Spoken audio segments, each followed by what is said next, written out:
I had just finished weaving in the last thread when I folded the blanket and pressed it gently to my chest. Pale green, soft as cloud cotton. I'd spent the past 2 nights knitting it stitch by stitch, picturing how it might comfort my grandson. He was only 5 weeks old, but already full of those twitchy little movements and sighs that made me ache with a kind of love I hadn't felt since Jasper was a baby. I knocked softly before stepping into the nursery, even though I shouldn't have to knock in my own home. Everly was adjusting the mobile above the crib. She didn't turn. The room smelled faintly of expensive lotion and powdered formula. My blanket looked so modest next to all the designer things crowding the space. "He just went down," she said flatly, still not looking at me. "I won't wake him," I whispered. "Just wanted to give him this." I stepped closer, quietly placing the folded blanket at the foot of the crib. The baby stirred slightly. My fingers hovered in the air, then gently brushed his tiny sock-covered foot. That's when she turned. In one swift motion, Everly shoved me backward hard enough that I had to steady myself on the changing table. Her eyes burned. "Don't touch him. You're filthy." The words didn't even sound real at first. Not because of their cruelty, but because of the voice she used, cold, sharp, like I was something she scraped off her shoe. I stared at her. Then at Jasper, who had appeared in the doorway. He didn't move, didn't blink. Just stood there like a piece of furniture no one had dusted in years. My chest felt hollow. I left the room without another word. The next morning I found the blanket crumpled in the trash can. It started with a phone call on a rainy Tuesday. Jasper's voice had cracked as he said, "Just for a few months, Mom. Until we get on our feet." I'd barely had time to clear out Thomas's old study. His books still lined the shelves, his handwriting still marked the margins. But I boxed them quietly and made space. Told myself it was what Thomas would have wanted, families staying together, no one left out in the cold. The first week was full of thank yous. Everly brought home flowers, once hydrangeas, though she never asked if I liked them. I did. Or at least I thought I did at the time. They moved in with boxes and noise and energy. I adjusted. I gave up the armchair in the den. Let Everly take over the kitchen just to speed things up. I smiled through the messes, told myself it was temporary. I paid every bill, water, heat, groceries, even Everly's prenatal vitamins once Jasper was between jobs. They promised they'd start contributing. They meant it then. Maybe. I don't know when the gratitude stopped. Maybe around year 3 when they stopped asking to invite people over. Maybe year 4 when the groceries I bought were left untouched because Everly preferred organic. Or maybe the moment she rolled her eyes when I reminded her to lock the back door. We're not children allowin'. She used to call me Mom. Now it's just allowin'. And I've said yes to everything. Every request, every favor, every extension of their just a few months. When the baby came, I thought maybe it would soften things again, that maybe holding my grandson would feel like being seen. But even that moment had been taken from me, shoved away like my presence was an infection. I stood over the trash can for a long time that morning, staring at the balled-up blanket. I didn't reach in. I just closed the lid, walked to the kitchen, and found that the coffee was already cold. The mailbox key was missing from its hook. The mailbox key turned up 2 days later in Everly's purse. I only found it because she'd left the strap slung over the kitchen chair, and I was looking for a pen. I didn't mention it. Just took the key, tucked it back into the drawer where it belonged, and told myself it was probably a mistake. But the next morning when I opened the mailbox, there was nothing with my name on it. Not a single envelope. No bank statement. No subscription magazine. No grocery store coupons. Only a glossy package labeled Everly Graves with a smiling baby on the front. I called the electric company that afternoon. They asked me to verify my account, but my name wasn't listed. Not as primary. Not as secondary. Just gone. The water bill was the same. So was the trash service. I didn't understand how it had happened, how someone could quietly remove me from my own utilities without a word. But Everly had always been quick with online forms, always offering to take care of it when things were due. I'd said yes. I'd handed over logins. Trusted. In the nursery, the baby's crib had been replaced with a newer one. Sleek, expensive, the kind I'd never afford on a nurse's pension. A high-tech baby swing sat by the window, and a new stroller box leaned against the wall. None of it discussed. None of it needed my opinion. I stood there staring at it all, while Everly walked past me, humming. She didn't even glance in my direction. Later that week, a silver SUV pulled into the driveway. A man in slacks and sunglasses stepped out and began walking the perimeter, measuring, snapping photos. I watched from the laundry room window, my hands still damp with soap. He looked official, clipboard in hand. I turned and saw Everly standing at the upstairs window, arms crossed, watching him too. But she didn't look confused. She looked prepared. That night I searched the nursery for the baby monitor and found out it had a record function. I'd bought the baby monitor as a gift, thinking it would give them peace of mind at night. It had been my idea, a small gesture to help them sleep. Only now did I notice the blinking light in the corner, the tiny icon on the screen. It didn't just stream video, it stored audio. I sat on the edge of the guest bed, scrolling through the saved files on my phone.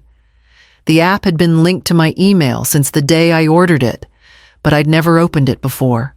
One tap, and there it was, the sound of the nursery that morning. Everly's voice cutting through the air, the thud of her hand against me, my startled gasp. Jasper's silence like a wall. I listened once, then twice, then a third time, until the sting dulled into something colder. I saved the file to a hidden folder, then another. I labeled it by date, timestamp room. My hands were steady, not shaking, just methodical. That night, I sat at the kitchen table after everyone had gone upstairs. The house was quiet, except for the faint hum of the fridge. Through the baby monitor feed, I could see the nursery dimly lit, Everly pacing with the baby. She wasn't whispering. She didn't think anyone could hear. Once we get her out, she said, her voice low but clear, the house is basically ours. She won't fight. She never fights. I leaned back in my chair and stared at the ceiling. Not a tear came. Not even a breath louder than usual. I reached for a notepad and began to write dates. Times, changes in bills, names on packages, the man with the clipboard. A neat list, one line at a time. The next morning, I went looking for the old business card tucked inside my husband's desk drawer, the one with the number of the lawyer who had handled our wills. I drove downtown early before the sun had fully burned off the mist. My hands stayed loose on the steering wheel, but my mind was clear in a way it hadn't been for years. Robert Patterson's name still sat on the weathered business card I'd found in Thomas's desk drawer. We'd all gone to church picnics together once. His wife used to bring potato salad. Back then, none of us thought about wills or power of attorney. But Robert had stayed in law long after Thomas retired, and I knew if anyone could help me, it was him. He met me in his office, hair silver now, but eyes still sharp. He didn't ask why I'd come. I laid the folder of notes on his desk, dates, times, bills, photos, even a printout of the baby monitor recording. He read quietly, his fingers steepled, until he finally said, "You've been documenting this for a while." I nodded. "She's not going to stop on her own," I said simply. He reached for a legal pad and started making lists of his own. We drafted 3 documents. The first was a formal eviction notice, precise in its language, requiring Everly and Jasper to vacate within 30 days unless a new written agreement was signed. The second was a report of mail fraud backed by copies of redirected bills and postal forms in Everly's name.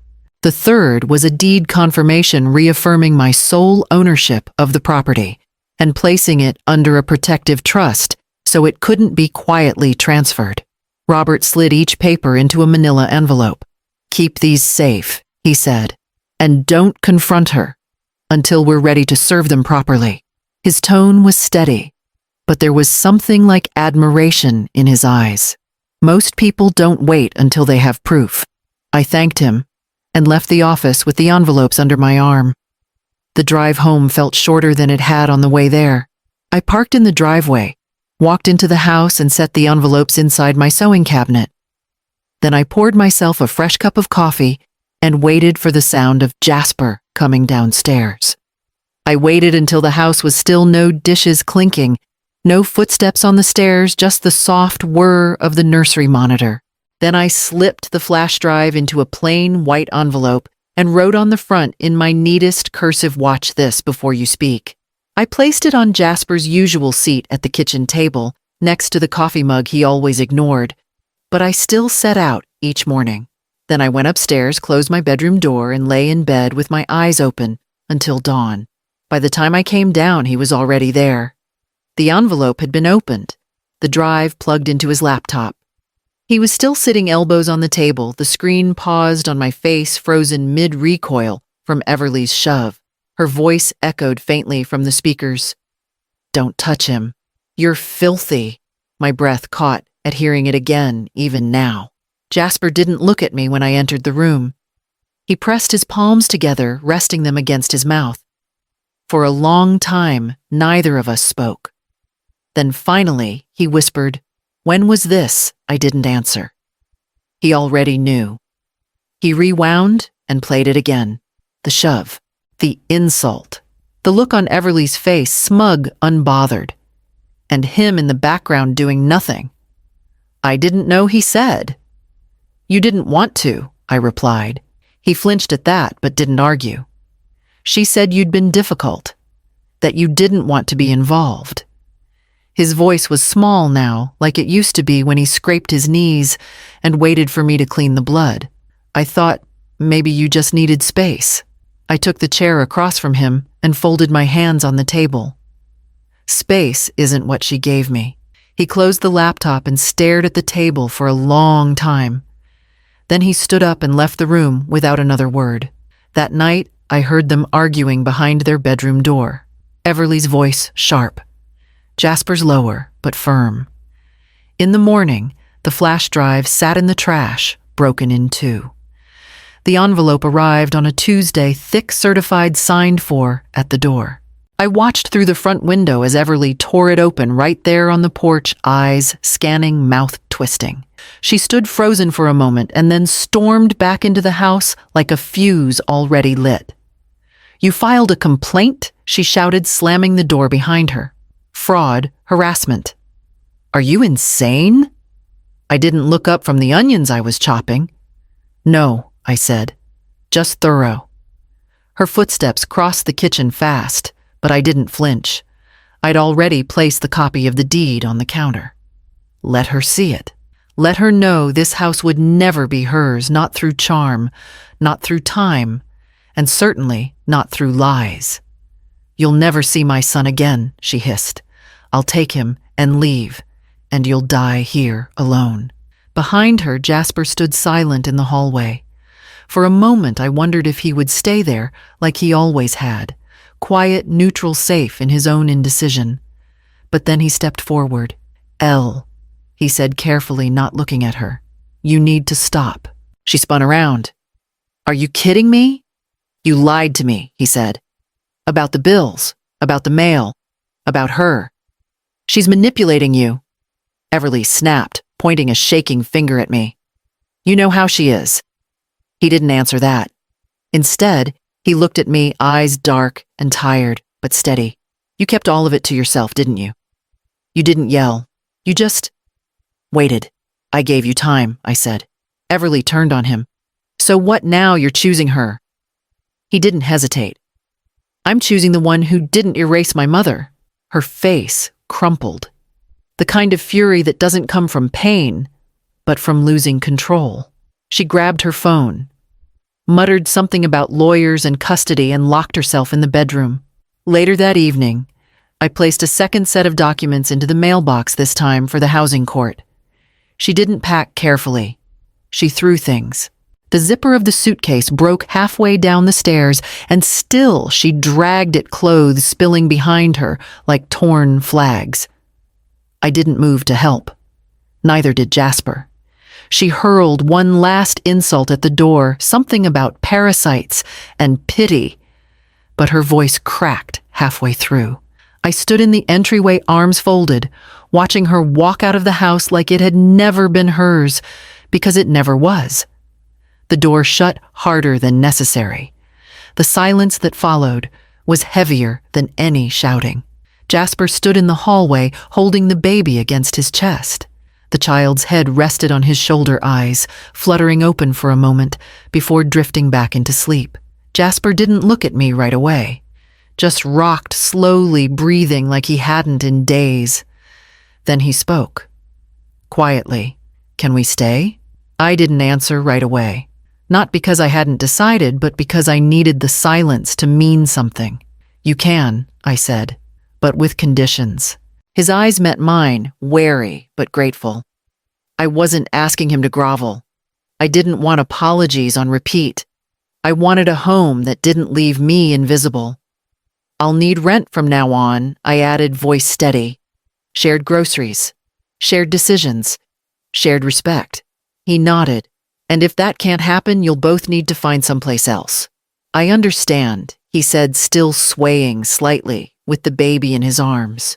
For the first time in a long while, I saw the boy I had raised, someone who had known boundaries before he forgot them. He moved toward the living room, settling onto the couch, the baby still asleep against his shoulder. I walked to the kitchen and made a fresh pot of coffee, one mug for me and one for him. I left it beside him without a word. The house settled differently now. The floors still creaked in the same places. The wind still tapped against the laundry room window at night, but the air felt lighter, like someone had cracked open a window that had been stuck shut for years. Most mornings, I woke early, before the baby, before Jasper. I'd sit on the porch with my coffee wrapped in the same cardigan I'd worn when Thomas was alive. The view hadn't changed, same fence, same mailbox, same hydrangeas lining the walkway. But now, it felt like mine again. Not something borrowed or invaded, just mine. Jasper apologized more than once. Not dramatically. Just in passing over dishes, over laundry, over cups of coffee that he made without being asked. "I should have seen it," he'd say. Or "I should have listened sooner." I never told him to stop. But I didn't dwell on it either. I let his actions speak louder than his guilt. We shared dinners again. Simple meals, pasta, roast chicken, the stew recipe my mother used to make. He helped. He cleaned. He asked before taking. Small things that hadn't happened in years. And the baby. The baby didn't know any of it. He smiled at ceiling fans and gurgled at his toes. He reached for me when I walked into the room and pressed his cheek against my collarbone like it was the only place in the world that made sense. I let him rest there as long as he needed. I hadn't forgiven everything. I wasn't naive. Trust once stretched thin never returns to its original shape. But I could live with new shapes, new rules, a version of love with clear edges. Some evenings I'd catch Jasper watching me rock the baby with a look I couldn't quite read, regret maybe, or just recognition. He didn't say much, but he stayed. That was enough. One afternoon as I folded laundry in the living room, the mail arrived addressed to me, name correct, no forwarding sticker. I held it a second longer than necessary before slipping it into the drawer beside the deed. The morning the papers were signed, the air felt still. Not heavy, just waiting. I'd spent the night before going over the documents one more time, double-checking every line. Not because I doubted Robert's work, but because I needed to see it with my own eyes, my name in ink permanent and protected. The house was no longer solely mine. It was now held in trust, shielded from manipulation, from quiet erasure, from another Everly. It would remain in the family, yes, but not without structure, not without safeguards. It would never again be handed away on the assumption that silence meant surrender. I made a copy of the deed confirmation, and placed it in a sealed envelope. I handed it to Jasper in the kitchen while he was heating up bottles. "What's this?" he asked, brows knitting. "Not leverage," I said. "Legacy." He nodded, though I'm not sure he fully understood what I meant. Maybe he would in 10 years when he explained it to his son. The doorbell rang just after noon. Robert stood on the porch in a gray windbreaker, his usual briefcase in hand. "It's done," he said, handing over the final signed packet. I invited him in for coffee, but he declined, said his wife had soup waiting. After he left, I stood in the front hallway, one hand resting on the banister Thomas built decades ago. I closed my eyes. This house had heard everything: laughter, arguments, lullabies, silence. It had endured being ignored, almost taken, nearly rewritten. But it had also heard a woman decide not to disappear. I walked to the sewing cabinet, placed the signed documents beneath the cedar sachets I kept there, not because I liked the smell anymore, but because it reminded me of my mother's drawers. Upstairs, the baby laughed. Jasper was probably making faces at him again. I took the stairs slowly, one hand on the rail, my steps sure. The nursery door was open. And this time when I entered, no one told me not to.